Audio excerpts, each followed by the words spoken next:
Okey, bismillahirrahmanirrahim. Assalamualaikum, salam sejahtera. Alright, kita sambung bahagian 2 untuk Pahang JUJ Soalan nombor 21. Raja menunjukkan seorang lelaki sedang menarik beg. Beg itu bergerak ke arah dengan arah mengufuk. Okey, mengufuk walaupun daya yang dikenakan adalah pada satu nilai sudut theta. Okey, mengufuk itu apa? Okey, ini arah gerakan dia tu. Dikatakan beg itu bergerak ke arah sini. Okey, mengufuk. Okey, walaupun daya yang dikenakan adalah pada suatu sudut theta. Yang ni dayanya. F, arah pergerakan adalah pada arah fx, mengufuk. Okey, apakah nama proses apabila daya tunggal dipisahkan kepada dua daya berserenjang?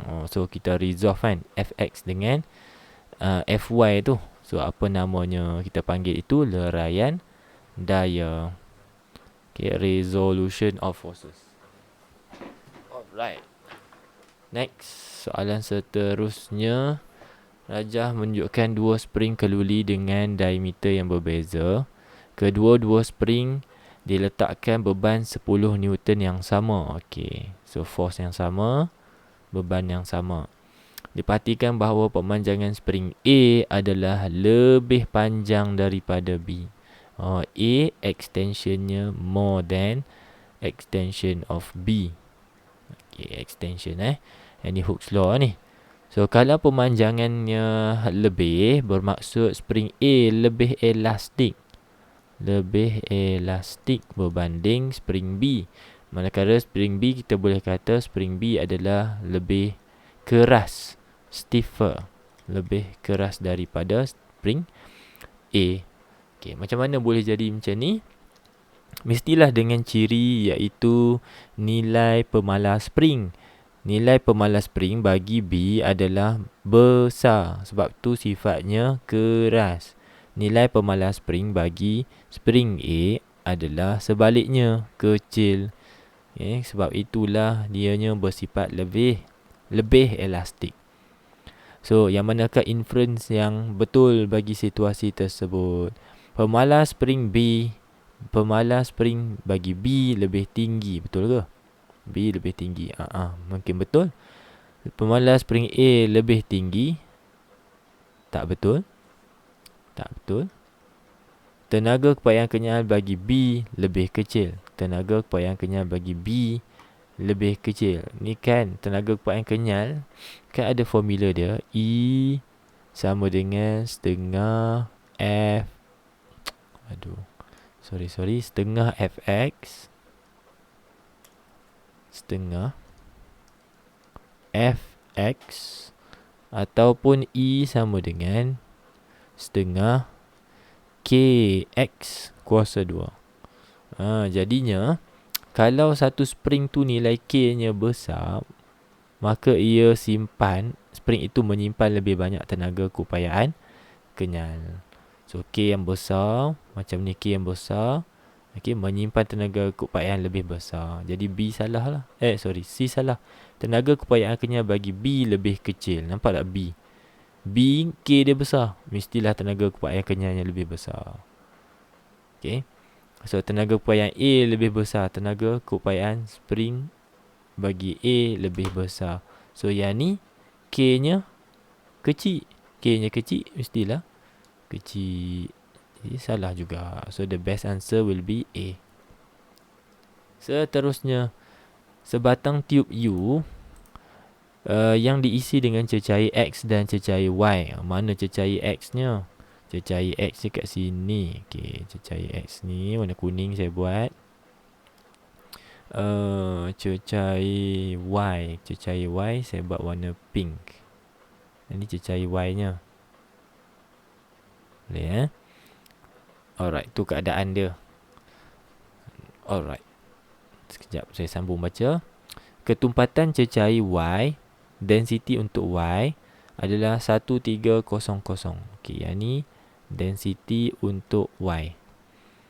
Okey, berapakah ketumpatan cecair X? Untuk soalan macam ni, awak tengok baris ataupun kawasan yang berada antara sempadan antara dua liquid tu, awak garis putus.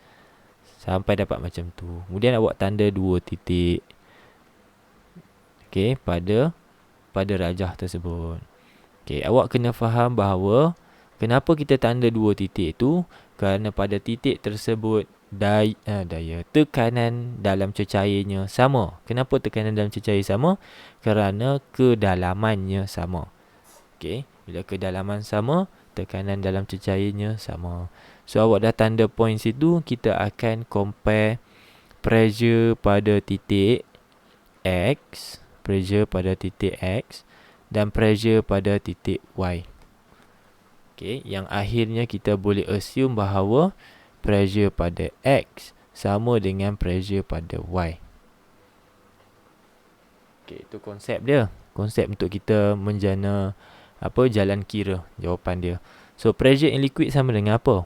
Pressure in liquid adalah combination ataupun multiplication of density of liquid darab dengan gravitational field strength G darab dengan H, kedalaman, depth.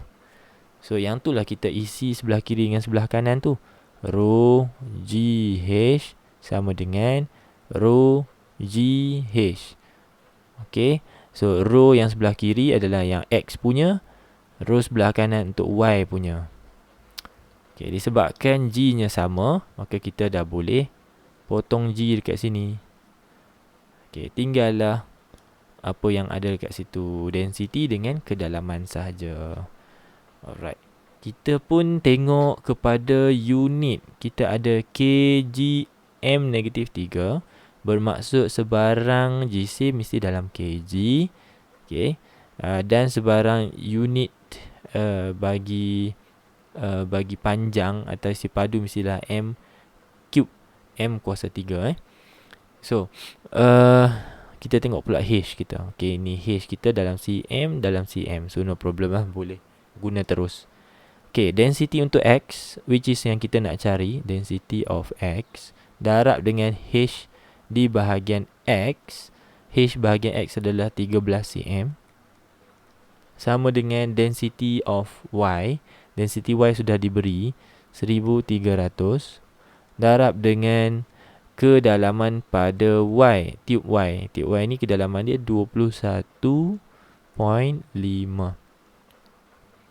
Alright, kerja awak. Tekan kalkulator. Okey, jawapannya 2150 kgm -3 kb. Alright, 24. Raja menunjukkan sebuah pembersih hampa gas dan penyedut getah. Tak nampak penyedut getah untuk mengangkat kepingan kaca. Alright. Okay. Apakah konsep yang diaplikasikan oleh kedua-dua alat ni? Okay, ni konsepnya. Okay, pembersih hampa gas ni dia ada kipas dekat dalam. So whenever kita switch on, kipas tu akan berputar, menghasilkan tekanan yang rendah di dalam kawasan penyedut ni. Tekanan yang rendah. Okay, so tekanan di luar iaitu tekanan atmosfera. Okay, bila kita bandingkan tekanan atmosfera tekanan di dalam penyedut adalah lebih rendah dari tekanan atmosfera. Macam tu. So apa jadi? Tekanan berlakunya beza tekanan. There will be difference in pressure. So pressure yang tinggi akan menolak ke arah pressure yang rendah. Pressure yang tinggi kat luar tu tolak udara dan habuk bersama-samanya masuk dalam hampa gas. Itu untuk vacuum cleaner. Penyedut getah, bila kita tekan penyedut getah ni dia ada ruangan getah macam ni tau. So whenever kita push pada dinding, saya lukis sikit. Whenever we push penyedut getah tu, udara akan keluar daripada bahagian dalam ni. Bahagian ruang ni lah. So the air is pushed out, menyebabkan pressure di dalam ni menjadi rendah. Sebab udara keluar, jumlah molekul yang berlanggar dengan dinding penyedut getah ni berkurang, maka pressure-nya berkurang. So jadinya dalam penyedut getah ni, pressure-nya lebih rendah dari tekanan atmosfera. Sekali lagi, wujudnya beza tekanan di antara bahagian luar dengan bahagian dalam. So konsepnya tekanan yang lebih tinggi menolak ke arah tekanan yang lebih rendah. So tekanan atmosfera tekan penyedut getah tersebut dan akhirnya melekat pada dinding untuk membolehkannya melekat pada dinding. So konsep kat sini adalah tekanan atmosfera. 25. Menunjukkan sebuah manometer disambungkan kepada satu tangki gas oksigen yang kemudian dibuka injapnya. Okey, yang ni konsep manometer ataupun alat ni manometer. Manometer ni digunakan untuk measure the gas pressure, mengukur tekanan gas. So diberi beza turus cecair Y dalam YouTube adalah H. Okey, berdasarkan pada aras cecair Y, penyataan manakah benar? Okey, kat sini konsepnya cecair Y ni kalau dalam keadaan tanpa sambungan, cecair Y tu kita tuang masuk dalam YouTube. Cecair Y ni dia akan sama aras cecair yang berada dalam YouTube tu asalnya pada ketinggian dan aras yang sama. Kerana kedua-dua bahagian YouTube tu ditindakkan oleh tekanan yang sama besar, iaitu tekanan atmosfera. Bila kita apply dan sambungkan sebelah kiri pada tangki gas ni dia sudah ada tekanan gas. Dalam dia ada tekanan gas. So tekanan gas itu telah menolak cecair Y sebelah kiri untuk turun lebih rendah. Sebelah kanan akan jadi lebih tinggi. Okey, kenapa dia boleh tolak sedemikian? Kerana dalam kes ni tekanan gas adalah lebih besar dari tekanan atmosfera. Sebab tu dia tekan cecair ni sebelah kiri lebih rendah. Kalau sebelah kanan lebih tinggi, sebelah kiri lebih tinggi, sebelah kanan lebih rendah, itu bermaksud tekanan gas lebih rendah dari tekanan atmosfera. Okey, soalan tanya manakah benar? Cek. Tekanan gas oksigen lebih besar dari tekanan atmosfera. Tekanan gas oksigen rendah dari tekanan atmosfera. Tekanan gas oksigen sama dengan tekanan atmosfera. Salah. Okey, next. 26. Sebuah bot yang mengalami kebocoran kecil di bahagian dasar bot yang berlubang. Okey, ada bocor, ada lubang, air masuk. Air dapati bertakung. Alright. Dengan menggunakan prinsip fizik yang sesuai, kaedah manakah yang terbaik untuk pemandu bot mengosongkan air dengan cepat daripada ruangan itu? Kita baca tengok. Menggunakan tangannya untuk mengawal air keluar. Menggunakan hos air yang kecil itu sebagai sifon dan mengeluarkan air daripada ruangan itu. Mana dia? Sifon. Oh ni, hos air tu. Okey, lepas tu pemandu bot mencedok air dengan menggunakan botol air mineral yang dipotong dan dijadikan sebagai pencedok. Pemandu menghidupkan enjin memandu bot dengan laju menyebabkan air keluar daripada lubang yang bocor itu. Okey. So konsep mana yang lebih sesuai? Soalan ni datang selepas manometer. So kita nak kena check. Lepas soalan tu kita ada soalan elektrik. Okay, alright. Okay, so of course saya rasa tak adalah sampai nak menggunakan tangannya. Jadi A salah. Mencedok air menggunakan botol mineral pun saya rasa tak ada fizik di situ. So tinggallah B, sama ada B atau D lah. Menggunakan hos air yang kecil itu sebagai sifon dan mengeluarkan air daripada ruangan itu. Mungkin pakai sifon, masukkan air dalam sifon tu, kemudian letakkan sifon itu satu bahagian lagi di bahagian luar. So nanti tapinya dia kena betul-betul apply di tempat yang tinggi lah. Adakah permukaan air itu cukup tinggi? Permukaan air dalam bot itu maksud saya lebih tinggi daripada air di luar. Sebabnya kita tahu kalau air macam itu, kalau bot tenggelam macam ini, ni ada air kat sini kan. Air ni dengan air ni sama tinggi. So kita tak pasti yang pressure ni adakah di sini lebih tinggi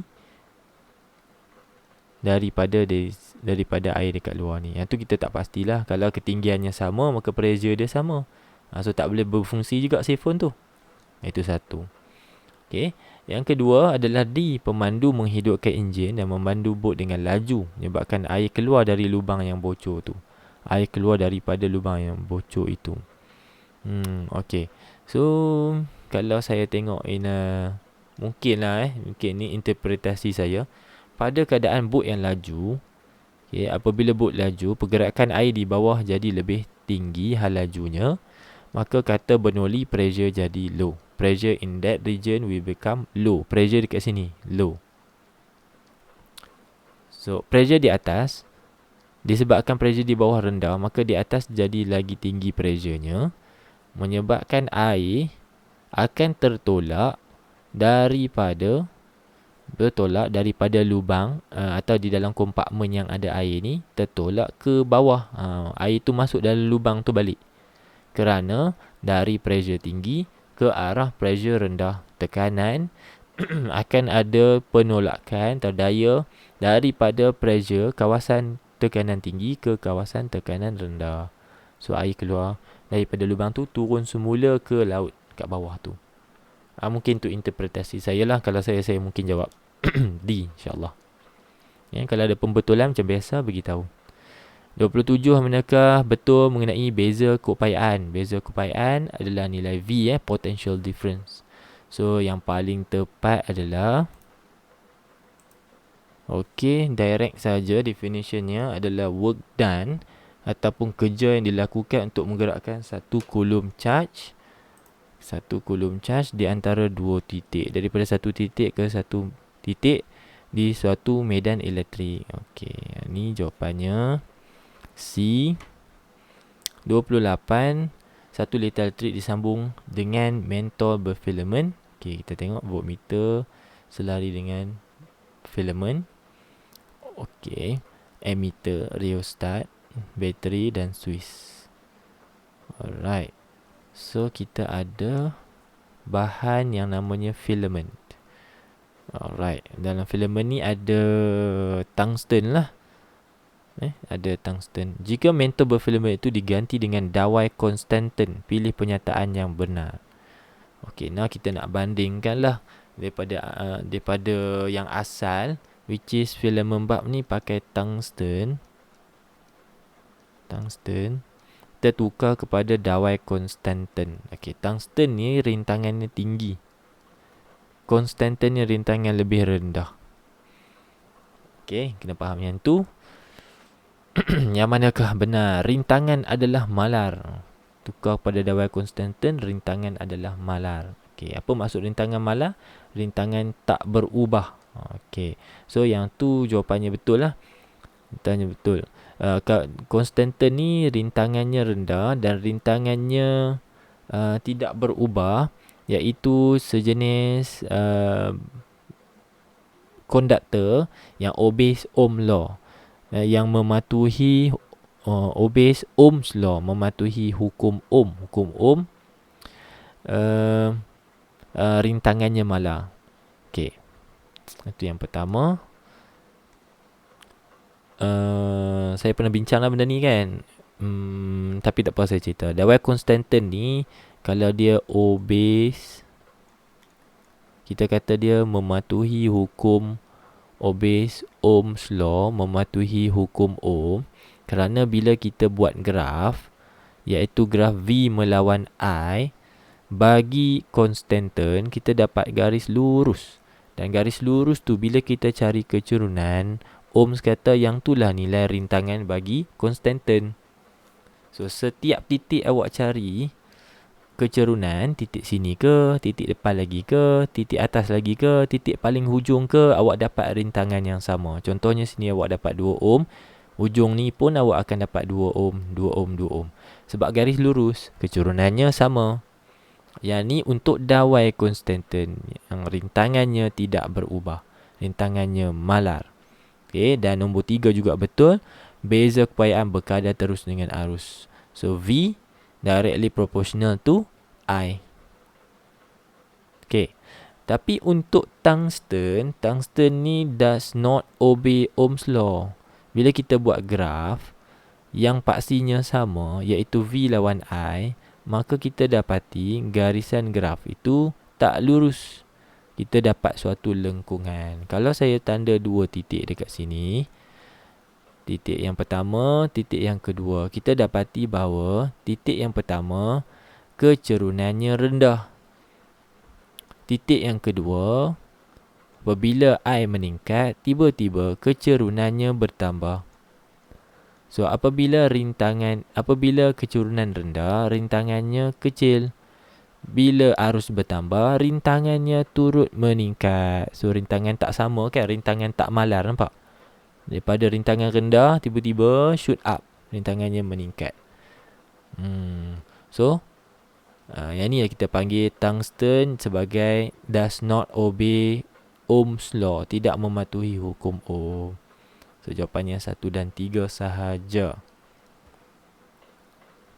29, 1 liter dengan 3 sel kering disusun secara bersiri. Okey, sel kering yang sama kemudiannya disusun secara selari. Okey, 3 biji. Mula-mula siri, lepas tu selari. Lain semua sama. Kan? Susunannya saja. Jika EMF setiap sel kering adalah 3. Okey, yang ni EMF-nya 3 volt. Nilai arus bagi rajah 24A ialah 1.2 ampere. Okey, yang ni adalah EMF setiap sel kering. Kemudian arus I, hitungkan nilai arus bagi litar dalam rajah 24B di atas. Okey, kita tahu dah EMF, simbol dia yang tu. Kalau sambung secara siri, maka kita tambah. So, kita tambah ni 3, tambah 3, tambah 3, kita dapat 9 volt nilai EMF-nya. Nilai arusnya 1.2. Okey, yang ni rintangan luaran R besar. Okey, soalan suruh cari berapakah nilai arus dekat sini. Nilai arus dekat sini. Alright. Nilai arus kat sini, dia bergantung kepada nilai rintangan dalam. So, kita kena cari dulu rintangan dalam untuk sebelah kiri ni. Okey, macam mana nak cari rintangan dalam? Kita pakai formula E sama dengan V besar tambah V kecil. Okey, rintangan dalam kat mana? Duduk dalam V kecil. Dia ada kat sini. Okey. So, betul tak tu? Mari kita tengok dulu. V besar ni juga kita kena expand. Sebab ada arus dalam tu kan. So, kita expand. Kita dapatlah EMF sama dengan I besar kurungan R besar tambah R kecil. Macam tu. Okay. Now kita dah boleh cari dah R kecil ni. Yang ni yang kita nak cari dulu. Dah dapat R kecil, nanti kita proses yang ni pula, yang B ni. Alright. EMF-nya 9. Arusnya 1.2. Rintangan R-nya, R besar dia 6 ni. 6. Tambah dengan R kecil. Okay, cari jap. R kecil sama dengan apa?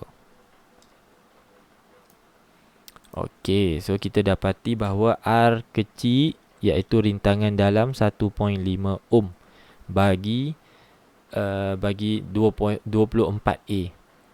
Okey, ini setiap satu lah. Setiap satu 1.5. Okey. Now kita nak transfer maklumat kepada 24B. Harap-harapnya kita buat betul ni ya. Saya pun tak sure ni, saya tak jumpa lah skema dia. Tapi kalau salah beritahu tau. Saya takut juga ni. Cumanya kita cubalah. Kita cuba. Alright. So yang ni sekarang ni susunan dry cell adalah dalam keadaan selari. Okay, dalam keadaan selari maka kita kena faham bahawa yang ni 1.5, sini 1.5, sini 1.5 untuk rintangan dalaman. Rintangan dalam atau rintangan dalaman kalau kita susun secara parallel selari, maka kita kena cari total dia dulu dengan menggunakan formula 1/R. Yang ni untuk totalkan. So kita dapat 1 per 1.5 tambah 1 per 1.5 tambah 1 per 1.5. Okey, tekan kalkulator dulu yang tu. Kita cari kenapa nak cari nilai R? Betul ya? Betul ya kot. Nak cari yang total punya kan. So nanti kita ni dah ada R. Kemudian kita ada silap So yang tu EMF nya. Sekejap bagi saya fikir sekejap. Okey, dah betul lah tu. So kita tekan calculator untuk selesaikan dapatkan nilai R kecil bagi rajah 2.4 B ni. Okey saya tak tunjuk matematik dia tau. Kita tunggu ke jawapan je. Okey, so dapat 0.5 ohm bagi rajah 24 B. Okey, ni R dia. So kita masuk formula yang sama macam tadi. EMF sekarang disebabkan susunan selari, EMF-nya sentiasa sama. 3 juga. Okey, susulan banyak mana, EMF dia tetap sama. Dia sama macam V. So 3. Kemudian arus awak nak cari, terletak I. Rintangan luaran 6 tambah dengan R kita 0.5. So I kita sama dengan 3 bahagi 6.5. Okey, cuba bahagi. 3 bahagi 6.5 kita dapat. Okey, saya dapat jawapan 0.4615 ampere, which is tidak ada dalam pilihan jawapan. Which is saya perlu bantuan lah. Kalau ada siapa-siapa yang dah came across soalan ni, ada pembetulan yang nak dibuat, boleh tulis kat ruangan komen tulis masa dia. Soalan nombor 29 tu, where did I get wrong? Kat mana saya dah tersilap? Mungkin kita akan betulkan alright. 30. Menunjukkan sebuah bingkai kuprum pembawa arus yang tertolak keluar apabila diletakkan di dalam medan magnet. Okey, sini ada utara, ada selatan. Ada konduktor yang sedang membawa arus ke arah awak. Kalau awak duduk sini lah. Petua mana digunakan? Okey, yang ni arus dah ada tau. Bila arus dah ada, kita hasilkan daya. Maka ini motor. Motor, Fleming tangan kiri. Okey, dinamo basikal akan menyala, lampu basikal akan menyala apabila basikal dikayuh. Okey, bagaimanakah untuk menghasilkan cahaya lampu basikal yang lebih terang? So apa yang berlaku dekat sini? Apabila tayar berputar, maka kawasan atas ni turut berputar, menyebabkan magnet kekal, medan magnetnya akan dipotong oleh solenoid. Cutting of magnetic field by the solenoid.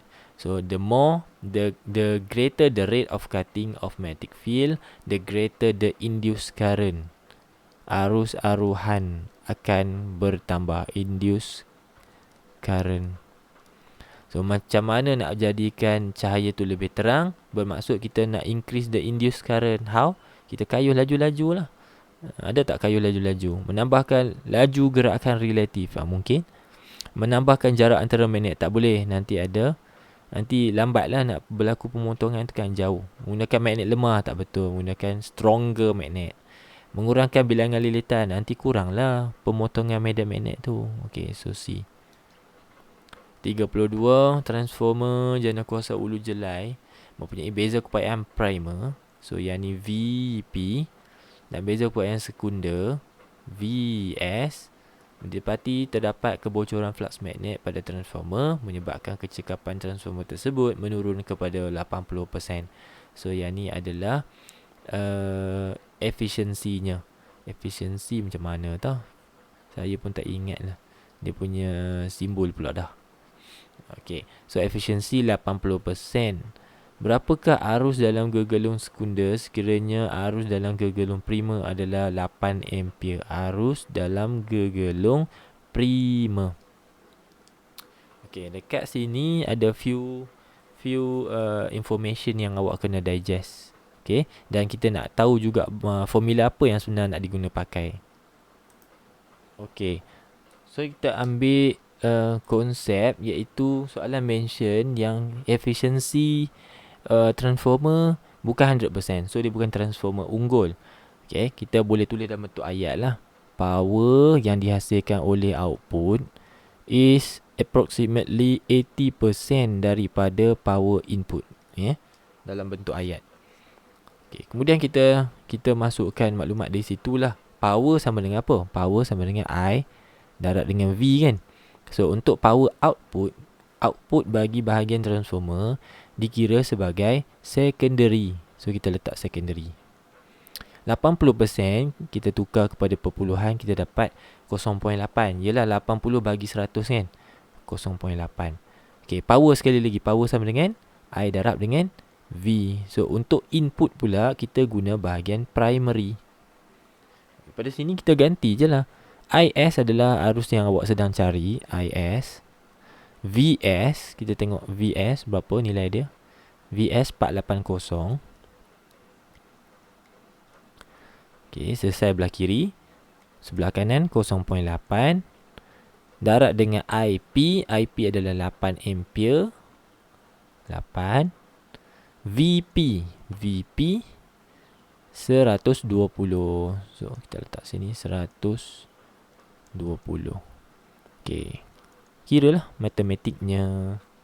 Okay, jawapannya adalah 1.6 ampere, which is jawapan B. Okay, 33. Dua eksperimen, 2 litar bagi sambungan diod. Okay, ni diodnya. Okay, kita tengok ada beza orientasi terminal positif yang ni. Yang ni terminal positif belah sini. Okay, kita tanda kat situ Alright, sebelah sini lampu menyala, sebelah sini lampu tak menyala. Yang ni kita boleh assume bahawa berlakunya forward bias. Yang ni reverse bias. Okay, yang manakah benar? Lapisan susutan 27A menjadi lebar. Lapisan susutan yang ni. Ni kan nipis, sini yang tebal. So B yang tebal, salah. A sudah salah. Rintangan diod dalam 27B menjadi sangat kecil. Rintangan diod B sangat kecil, salah. Dalam reverse bias, rintangannya meningkat. Bila rintangan meningkat, itu sebab arus tak boleh masuk dan tak boleh mengalir melalui diod. Maka lampu tak menyala. So salah lah tu. Sangat besar, dia jadi sangat besar. So B salah.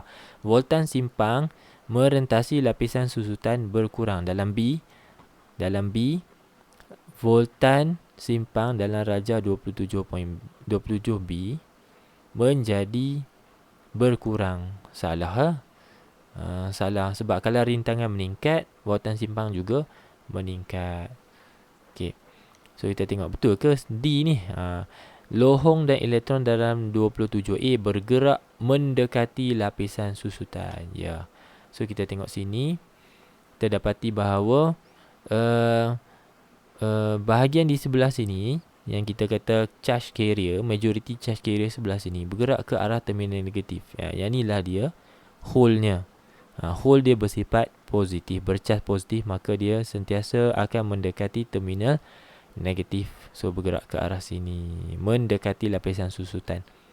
Manakala yang bahagian sini, majority charge carrier-nya adalah elektron. Macam mana saya tahu? Kerana elektron bersifat negatif dan negatif akan menghala kepada terminal positif. Juga mendekati lapisan susutan. Susutan kat sini. So jawapan D paling tepat. Seterusnya 34. 1 litar rektifikasi. Kita tengok dia pakai 4 diod. Susunan pun dah betul, iaitu bridge rectifier sedang menukarkan AC kepada DC. Okay, yang ni kita panggil full wave rectification. Kemudian ada tambahan kapasitor yang selari dengan resistor. Sini juga menunjukkan bahawa ada proses smoothing, meratakan meratakan output voltage, output current. Terberikut manakah benar? Fungsi kapasitor adalah membenarkan arus mengalir dalam satu arah sahaja. Salah, yang tu fungsi diod. Arus terus ditukar kepada arus alang-alik. Arus terus, salah, terbalik. Daya yang disimpan dalam kapasitor akan mengekalkan beza kepayahan merentasi perintang. Tak pasti. Ketika beza kepayahan meningkat, kapasitor akan dicas dan tenaga disimpan dalam kapasitor tersebut. Okey, best. Kita punya two final contestant untuk jawapan akhir adalah C dengan D. Okey, now kita check semula. Okey. So the best answer adalah D. Ketika beza kepayaan meningkat, maksudnya bila ada arus yang besar, kapasitor akan di-charge. Semua charge akan disimpan oleh kapasitor.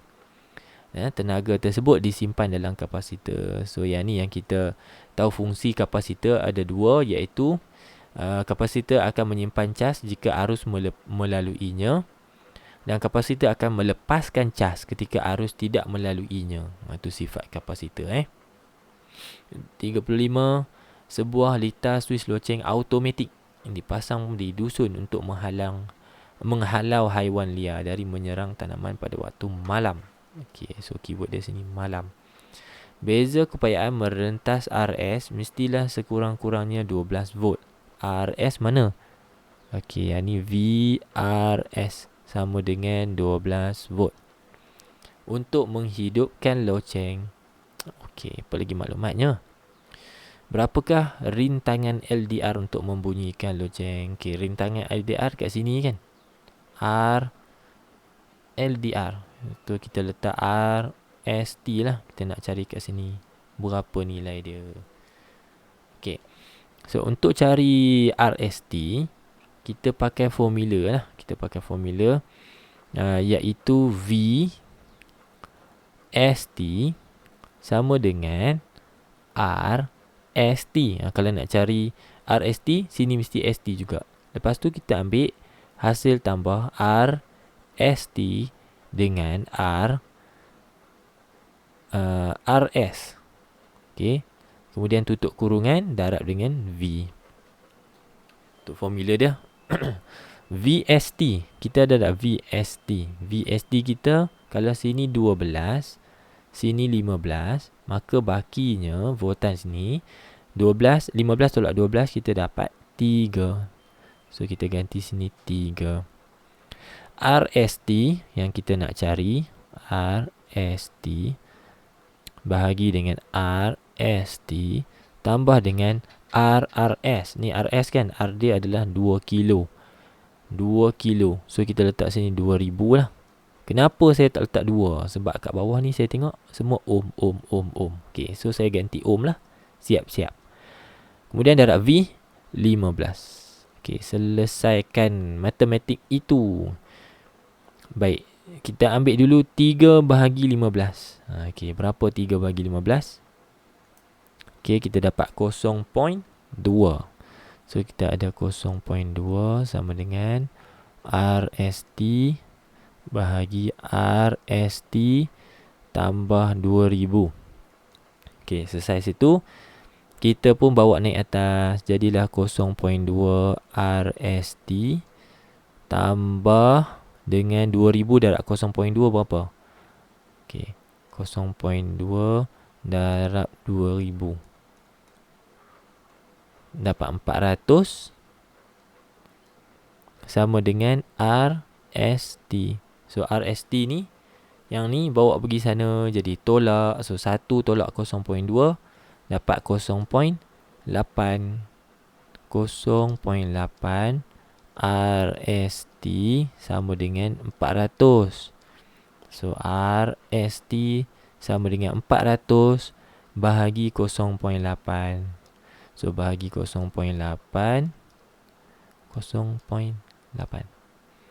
Okay, dapat 500. Okay, itu jawapan dia. Next. Raja menunjukkan graf lengkung bagi reputan radioaktif J dan K. Antara berikut yang manakah benar berkaitan graf di atas. Okey. Bahan radioaktif K lebih cepat mereput berbanding J. K lebih cepat. Mana K? Betul lah. Yang ini reputannya berlaku lebih cepat. Lengkungannya lebih rendah. So dah dapat jawapan lah tu. A. 37. Structure moderator. Moderator ni fungsinya untuk memperlahankan nukleon daripada melanggar terus nukleus uranium. Apakah fungsi moderator? Memperlahankan. Alright. Moderate. Alright. 38. Manakah adalah benar tentang hubungan antara tenaga E dan lambda? So E sama dengan apa? E sama dengan HC over lambda. Apa hubungan antara E dengan lambda? So kalau lambdanya panjang, energinya kecil. So yang tu hubungan berkadar songsang. Next. Raja menunjukkan satu logam sinarkan alur cahaya dengan frekuensi tertentu. Elektron dari logam itu dapati terpancar keluar. Yang ni kita panggil photoelectric effect. Kesan photoelektrik. Apakah nama bagi elektron? Photoelektron. Okey, direct saja. 40 antara berikut manakah benda berkaitan teori photoelektrik Einstein. Teori photoelektrik Einstein. Okey, Einstein kata dalam teori photoelektrik dia, E formula dia, E sama dengan W tambah K max. Kita tengok dalam bentuk ayat. Semakin tinggi nilai frekuensi ambang, semakin berkurang nilai fungsi kerja. Salah. Frekuensi ambang hubungan dia dengan fungsi kerja adalah seperti dalam formula ini. Kalau frekuensi ambangnya meningkat, maka fungsi kerja juga meningkat. Okay. Pada frekuensi ambang F0, elektron dipancar dengan memiliki tenaga kinetik yang rendah. Okay. Mungkin kita KIV dulu. Persamaan photoelektrik Einstein untuk kesan fotoelektrik adalah selaras dengan prinsip keabadian tenaga. Mungkin selaras dengan prinsip keabadian. Betul. Sebab yang ni tenaga, yang ni pun tenaga, sini pun tenaga. So dia perubahan tenaga. Okey. D, semakin bertambah keamatan cahaya, semakin bertambah tenaga kinetik. Yang ni salah.